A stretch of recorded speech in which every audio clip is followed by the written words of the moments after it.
Hello friends, PSC energy ബൂസ്റ്ററിൻ്റെ online ക്ലാസ്സിലേക്ക് എല്ലാ ഉദ്യോഗാർത്ഥികൾക്കും സ്വാഗതം. ഇന്ന് നമ്മൾ കോൺസ്റ്റിറ്റ്യൂഷനിലെ ഇന്ത്യൻ ഭരണഘടന നിർമ്മാണ സമിതിയെക്കുറിച്ചാണ് നോക്കുന്നത്. അതിന് മുന്നേ കുറച്ച് ഇന്ത്യൻ ഭരണഘടനാ ചരിത്രത്തെക്കുറിച്ച് പറയാം. അപ്പോൾ റെഗുലേറ്റിംഗ് ആക്ട് എന്താണ്? റെഗുലേറ്റിംഗ് ആക്ട് ഏത് ഇയറിലാണ് റെഗുലേറ്റിംഗ് ആക്ട് വന്നത്? 1773. Regulating act 1773.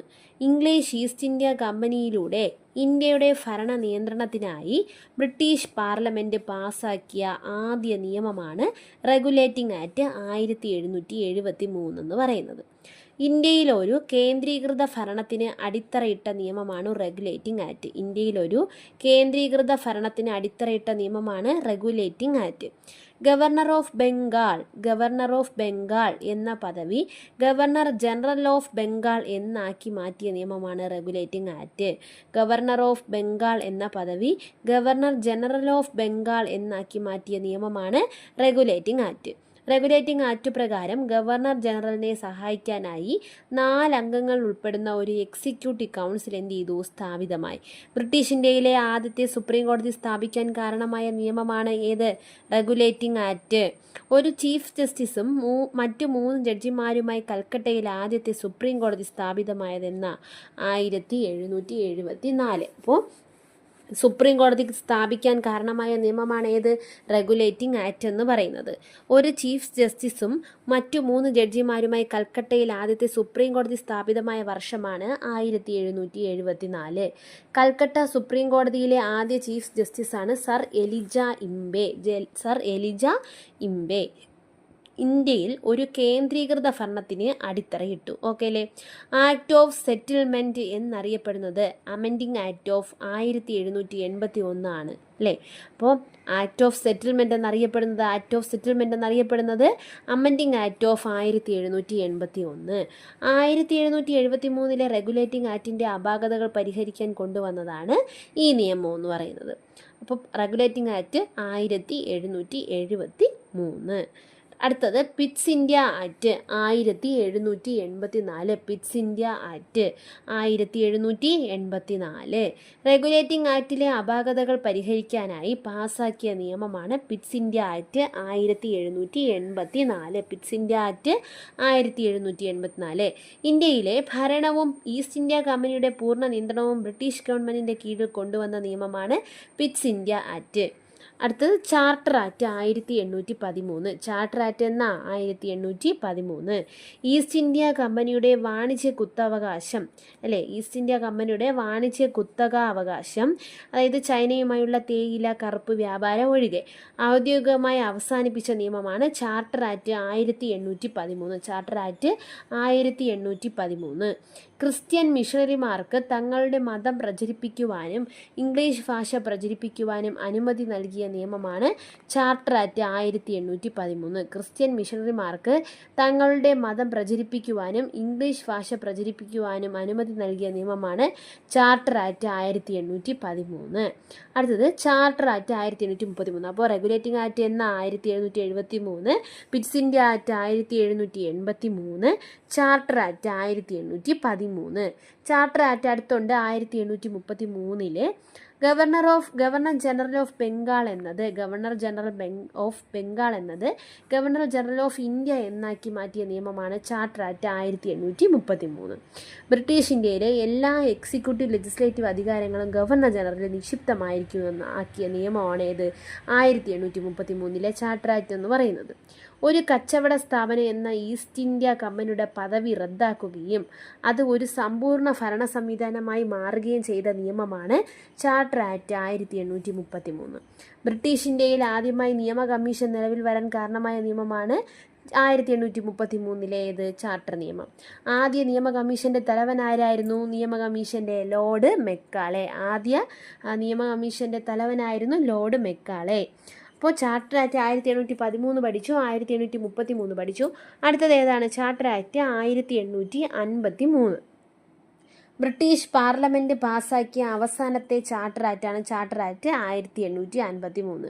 ബ്രിട്ടീഷ് പാർലമെൻറ്റ് പാസ്സാക്കിയ അവസാനത്തെ ചാർട്ടർ ആക്റ്റാണ് ചാർട്ടർ ആക്ട് 1853. ഗവർണർ ജനറലിൻ്റെ എക്സിക്യൂട്ടീവ് ലെജിസ്ലേറ്റീവ് അധികാരങ്ങൾ ആദ്യമായി വേർപെടുത്തിയ നിയമമാണ് ചാർട്ടർ ആക്ട് 1853. 1853 ചാർട്ടർ ആക്ട് പ്രകാരം സിവിൽ സർവീസ് തസ്തികകളിലേക്ക് ഒരു മത്സര പരീക്ഷാ രീതി ആദ്യമായി നടപ്പിലാക്കി. 1853 ചാർട്ടർ ആക്ട് പ്രകാരം 854 നിയമിക്കപ്പെട്ട കമ്മിറ്റിയാണ് ഏത്? Macaulay committee. Committee on the Indian civil service എന്നറിയപ്പെടുന്നതാണ് മെക്കാളെ കമ്മിറ്റി. ഇന്ത്യൻ അല്ലെങ്കിൽ സെൻട്രൽ ലെജിസ്ലേറ്റീവ് കൗൺസിൽ എന്ന പേരിൽ ഗവർണർ ജനറലിൻ്റെ എക്സിക്യൂട്ടീവ് കൗൺസിൽ രൂപീകരിക്കപ്പെട്ടു. ഇന്ത്യൻ ലെജിസ്ലേറ്റീവ് കൗൺസിലിൽ ആദ്യമായി പ്രാദേശിക പ്രാതിനിധ്യം നടപ്പിലാക്കിയ നിയമമാണ് ഏത്? ചാർട്ടർ ആക്ട് 1853 എന്ന് പറയുന്നത്. ഗവർണർ ജനറലിൻ്റെ കൗൺസിലിലേക്ക് നിയമിതരായ 6 പുതിയ അംഗങ്ങളിൽ 4 പേർ മദ്രാസ്, ബോംബെ, ബംഗാൾ, ആഗ്ര എന്നീ പ്രാദേശിക ഗവൺമെൻറ്റുകളിൽ നിന്ന് നിയമിക്കപ്പെട്ടവരായിരുന്നു. അപ്പോൾ 53 ചാർട്ടർ ആക്ട് പ്രകാരം 54 നിയമിക്കപ്പെട്ട കമ്മിറ്റി ഏതാ? Macaulay committee. Indian civil service എന്നറിയപ്പെടുന്ന അല്ലെങ്കിൽ committee on the Indian service എന്നറിയപ്പെടുന്നതാണ് മെക്കാളെ കമ്മിറ്റി എന്ന് പറയുന്നത്. ബ്രിട്ടീഷ് പാർലമെൻറ്റിൽ പാസ്സാക്കിയ അവസാനത്തെ ചാർട്ടർ ആക്റ്റാണ് ഏത്? 1853 ചാർട്ടർ ആക്ട് എന്ന് പറയുന്നത്. ഇനി അടുത്തത് government of India act 1858. East India കമ്പനിയുടെ ഭരണം പൂർണ്ണമായും British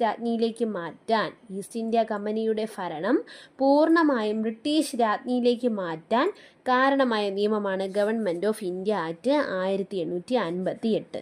governor general of India എന്ന പദവി വൈസ്രോയി എന്നാക്കി മാറ്റിയ നിയമം ഗവർണർ ജനറൽ ഓഫ് ഇന്ത്യ എന്ന പദവി വൈസ്രോയി എന്നാക്കി മാറ്റിയ നിയമമാണ് ഗവൺമെൻറ് ഓഫ് ഇന്ത്യ ആക്ട് 1858 എന്ന് പറയുന്നത്. സെക്രട്ടറി ഓഫ് സ്റ്റേറ്റ് എന്ന പദവി രൂപീകരിക്കാൻ കാരണമായ നിയമം ഏതാണ്? Government of India act 1858. Indian ജനതയുടെ മാഗ്ന കാർട്ട എന്നറിയപ്പെടുന്നത് ബ്രിട്ടീഷ് രാജ്ഞിയുടെ വിളംബരം. Act for the better government of India എന്നറിയപ്പെടുന്നത് ഗവൺമെൻറ് ഓഫ് ഇന്ത്യ ആക്ട് 1858. അടുത്തത് ഇന്ത്യൻ കൗൺസിൽ ആക്റ്റാണ്. Indian council act 1861. അപ്പോൾ ഇന്ത്യൻ കൗൺസിൽ ആക്ട് പ്രതിനിധി സഭകളുടെ നിയമനിർമ്മാണ പ്രക്രിയയിൽ ഇന്ത്യക്കാരെയും ഉൾപ്പെടുത്തണമെന്ന് തുടക്കമിട്ട നിയമമാണ് ഏത്? ഇന്ത്യൻ കൗൺസിൽ ആക്ട് 1861 എന്ന് പറയുന്നത്. ഈ നിയമപ്രകാരം വൈസ്രോയി തൻ്റെ വിപുലീകരിക്കപ്പെട്ട കൗൺസിലിലെ അനൗദ്യോഗിക അംഗങ്ങളായി ചില ഇന്ത്യക്കാരെ കൂടി നാമനിർദ്ദേശം ചെയ്യണമെന്ന് വ്യവസ്ഥയിട്ടു. 1861 ഇന്ത്യൻ കൗൺസിൽ ആക്ട് പ്രകാരം ലെജിസ്ലേറ്റീവ് കൗൺസിലിലേക്ക് നാമനിർദ്ദേശം ചെയ്യപ്പെട്ട ഇന്ത്യക്കാരാണ് ആരൊക്കെ? ബനാറസ് രാജാവ്, പാട്യാല മഹാരാജാവ്, സർ ദിനകർ റാവു എന്നൊക്കെ പറയുന്നു. അടിയന്തരാവസ്ഥ സമയങ്ങളിൽ 6 മാസ കാലാവധിയോടെ ഓർഡിനൻസ് ഇറക്കാൻ വൈസ്രോയ്ക്ക് അനുവാദം നൽകിയ നിയമമാണ് ഇന്ത്യൻ കൗൺസിൽ ആക്ട് 1861. 59 കാനിങ് പ്രഭു കൊണ്ടുവന്ന പോർട്ട്ഫോളിയോ സിസ്റ്റത്തിന് അനുമതി നൽകിയ നിയമമാണ് ഇന്ത്യൻ കൗൺസിൽ ആക്ട് 1861 എന്ന് പറയുന്നത്. അപ്പോൾ നമ്മൾ ഏതൊക്കെയാണ് പറഞ്ഞത്? പ്രധാനമായിട്ട് regulating act 1773, Pitt's India act 1784, charter act 3 ഏതൊക്കെയാണ്? 1813, 1833, 1853. അടുത്ത പറഞ്ഞത് ഗവൺമെൻറ് ഓഫ് ഇന്ത്യ ആക്ട് 1858. അടുത്തത് ഇന്ത്യൻ കൗൺസിൽ ആക്ട് 1861. അടുത്തത് ഇന്ത്യൻ കൗൺസിൽ ആക്ട് 1861 കഴിഞ്ഞിട്ട് 1909 അടുത്ത ഇന്ത്യൻ കൗൺസിൽ ആക്ട് ഉണ്ട്. ഇന്ത്യൻ കൗൺസിൽ ആക്ട് 1909 എന്നറിയപ്പെടുന്നത് മിൻറ്റോ മോർലി ഭരണപരിഷ്കാരമാണ്. ശ്രദ്ധിക്കണേ, മിൻറ്റോ മോർലി ഭരണപരിഷ്കാരമാണ് 1909 എന്ന് പറയുന്നത്. ബ്രിട്ടീഷ് വൈസ്രോയി ആയിരുന്ന മിൻറ്റോ പ്രഭുവിൻ്റെയും സ്റ്റേറ്റ് സെക്രട്ടറി ആയിരുന്ന മോർലി പ്രഭുവിൻ്റെയും നേതൃത്വത്തിൽ ഇന്ത്യയിൽ നടപ്പിലാക്കിയ ഭരണപരിഷ്കാരമാണ് മിൻറ്റോ മോർലി ഭരണപരിഷ്കാരം. അപ്പോൾ ബ്രിട്ടീഷ് വൈസ്രോയി ആയിരുന്ന ആരാ? മിൻറ്റോ പ്രഭുവും സ്റ്റേറ്റ് സെക്രട്ടറി ആയിരുന്ന മോർലി പ്രഭുവും. മുസ്ലിം വിഭാഗങ്ങൾക്ക് തെരഞ്ഞെടുപ്പിൽ ആദ്യമായി പ്രത്യേക മണ്ഡലങ്ങൾ അനുവദിച്ച ഭരണപരിഷ്കാരമാണ് മിൻറ്റോ മോർലി. മിൻറ്റോ മോർലി ഭരണപരിഷ്കാര പ്രകാരം വൈസ്രോയുടെ എക്സിക്യൂട്ടീവ് കൗൺസിലിലേക്ക് ഒരു ഇന്ത്യക്കാരനെയും സെക്രട്ടറി ഓഫ് സ്റ്റേറ്റ് കൗൺസിലിലേക്ക് 2 ഇന്ത്യക്കാരെയും നിയമിച്ചു. വൈസ്രോയുടെ എക്സിക്യൂട്ടീവ് കൗൺസിലിലേക്ക് ഔദ്യോഗിക അംഗമായി നിയമിതനായ ആദ്യ ഇന്ത്യക്കാരനാണ് ആരെന്ന് പറയുന്നത്? SP സിൻഹ. ഇന്ത്യയിൽ സാമുദായിക നിയോജക മണ്ഡലത്തിൻ്റെ പിതാവ് മിൻറ്റോ പ്രഭു സെക്കൻഡ്. സാമുദായിക നിയോജക മണ്ഡലത്തിൻ്റെ പിതാവാണ് മിൻറ്റോ പ്രഭു സെക്കൻഡ് എന്ന് പറയുന്നത്.